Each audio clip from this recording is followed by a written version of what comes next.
प्यारे बच्चों, एक अपडेट है एक तो चंडीगढ़ में जो जेबीटी टीचर की भर्ती निकली हुई है उसके बारे में। उसमें एलिजिबिलिटी को लेकर, और एलिजिबिलिटी का मुद्दा कहाँ से उठता है?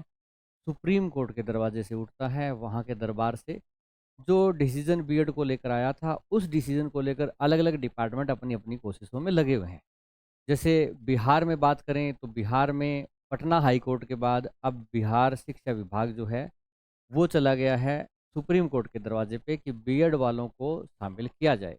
वहीं पे एक दूसरा डिपार्टमेंट है जो चंडीगढ़, जो एजुकेशन डिपार्टमेंट है, उनकी अगर बात करें तो उन्होंने अभी तक कोई अपडेट नहीं दिया था। बच्चे असमंजस में थे कि यहाँ पे जो जेवीटी टीचर या प्राथमिक टीचर की जो वैकेंसी निकली हुई है, इसमें एलिजिबिलिटी दोनों की दे रखी है कि आप डीएलएड या बीटीसी वाले भी वैलिड हैं, और दूसरे जो बीएड वाले हैं वो भी फार्म भर सकते हैं। और इवन ये लास्ट डेट बढ़ाते जा रहे थे, तो बच्चों को और ऐसा लग रहा था कि हाँ, शायद इस पे असर नहीं पड़ा है सुप्रीम कोर्ट के डिसीजन का।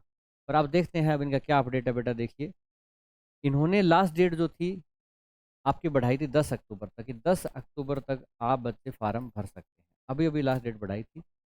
अच्छा, इसमें फॉर्म भरें या ना भरें, स्पेशली बीएड वाले बच्चे चंडीगढ़ टीचर का फॉर्म भरें या ना भरें, उसको लेकर थोड़ी-सी एक अपडेट है। और अपडेट यही कहती है कि उनको फॉर्म अब नहीं भरना चाहिए, अगर भरा है तो। क्यों? क्योंकि इसमें योग्यता जो आपकी माँगी गई थी बीटीसी हो, बीएड हो और सीटेट हो।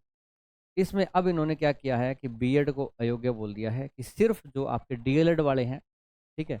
बीटीसी या डीएलएड कह दो, एक ही बात है। डीएलएड वाले हैं या जेबीटी भी कहते हैं इनको, वही मान्य होंगे सिर्फ़, ठीक है? तो आपकी जो वैकेंसी आई थी उसमें कुछ और था, अभी ये चेंजेज़ आ गए हैं। ये बेटा निदेशक हैं स्कूल शिक्षा विभाग के, हर सु हर सुहिंद सुहिंदर पाल सिंह बराड़, ठीक है? इन्होंने ये दिया है, और अभी इनका ऑफ़िशियल नोटिस भी कुछ न कुछ आ ही जाएगा। अभी अखबार में इनका आया है कि बीएड डिग्री वाले नहीं कर सकेंगे अब जेबीटी भर्ती में आवेदन, ठीक है? इस प्रक्रिया में। और जिन बच्चों ने आवेदन कर दिया, मान लो बीएड थी, उन्होंने आवेदन कर दिया, इसकी फ़ीस भी अच्छी खासी है, ₹1000 शायद, तो उनका क्या? तो उन्होंने कहा कि आवेदन फ़ीस वापस कर दी जाएगी। किन की करेंगे?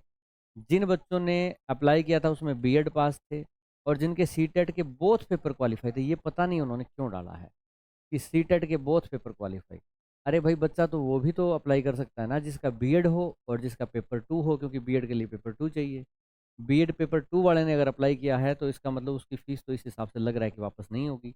और बीएड के जो दोनों पेपर क्वालीफाई हैं जिस बच्चे के, यानी बीएड और प्लस सीटेट 1 किया है, तो भी वो एलिजिबल नहीं है फ़ीस वापसी के लिए। हाँ, जिसने बीएड किया है और पेपर 1 और पेपर 2 दोनों क्वालीफाई थे उसके सीटेट के, तो उस बच्चे की फ़ीस वापस हो जाएगी, वो भी तब तक अगर उसका आवेदन 25 सितंबर तक का है तो।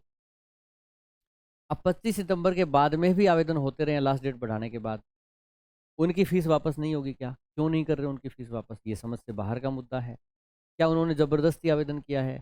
कोई क्लैरिफ़िकेशन जब लास्ट डेट का मैसेज आया था आपका, ये लास्ट डेट का है, इसमें कहीं पे इन्होंने नहीं लिखा कि बीएड वाले होंगे या नहीं होंगे, ठीक है? जब लास्ट डेट बढ़ाई थी। तो फिर बीएड वाले तो करेंगे आवेदन, तो उनकी फ़ीस वापस तो करनी चाहिए। ये कह रहे हैं कि स्कूल शिक्षा विभाग ने एक नोटिस निकाला था, वो नोटिस अब कहीं दिखाई तो नहीं दिया है, किसी बच्चे ने देखा तो है नहीं। अच्छा, जहाँ आप फ़ॉर्म अप्लाई करने जाते हो वहाँ ऐसा कुछ नहीं है। जहाँ अगर अप्लाई करते हो आप ऑनलाइन, उसमें ऐसा कुछ नहीं आता कि आपको डीएलएड ही सिलेक्ट करने का ऑप्शन आए, बीएड का ना आए। तो कुछ तो ऐसा प्रोविज़न करते। वो तो वही बात होगी, जी हमने वेबसाइट में कहीं छुपा के रख दिया कि बीएड वालों को नहीं करना, या मन में मान लिया अब बीएड वाले कर रहे हैं तो हम क्या करें। अरे भाई, जहाँ अप्लाई करने के लिए मेन वेबसाइट पे जाते हैं वहीं आप डाल देते नोटिस, तो वो ना अप्लाई करते। तो 25 सितंबर के बाद जिन्होंने अप्लाई किया उनकी फ़ीस वापस का भी अब दिखाई नहीं दे रहा है। तो ये बहुत ही बुरी खबर है।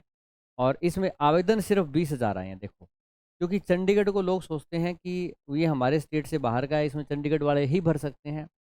ऐसा नहीं है, आप उत्तर प्रदेश से हैं, वेस्ट बंगाल से हैं, तमिलनाडु से हैं, किसी भी स्टेट से हैं। चंडीगढ़ एक केंद्र शासित प्रदेश है, ठीक है, यूटी है। तो वहाँ पे कोई भी अप्लाई कर सकता है। और कमाल की बात है, जहाँ लाखों बच्चे अप्लाई करते हैं वहाँ चंडीगढ़ वाले में सिर्फ 20,000 आवेदन अभी तक गए हैं, ऐसा शिक्षा विभाग ने बताया है। इस 20,000 में से बेटा वो बच्चे भी हैं जो डीएलएड हैं, ठीक है, और वो बच्चे भी हैं जो बीएड हैं। अब कई बच्चे कहेंगे इसका मतलब तो जी कंपटीशन 10,000 बच्चों में रहेगा। 10,000 में नहीं बेटा, मैं बात करूं अगर, तो ये मान के चलें कि बीएड के बच्चे जो हैं 14,000 के आसपास इसमें कम से कम होंगे। और डीएलएड के होंगे तो 6-7 हज़ार ही बच्चे हैं इसमें होंगे। क्यों? 2018 में जो एनसीटी ने नोटिफिकेशन निकाला था कि बीएड वाले प्राथमिक शिक्षक में भी और जूनियर में भी दोनों में एलिजिबल होंगे, तो उसके बाद से सब बच्चे बीएड ही तो कर रहे हैं। तो बीएड वालों की संख्या बहुत ज़्यादा है, डीएलएड वालों की वैसे ही संख्या बहुत कम है।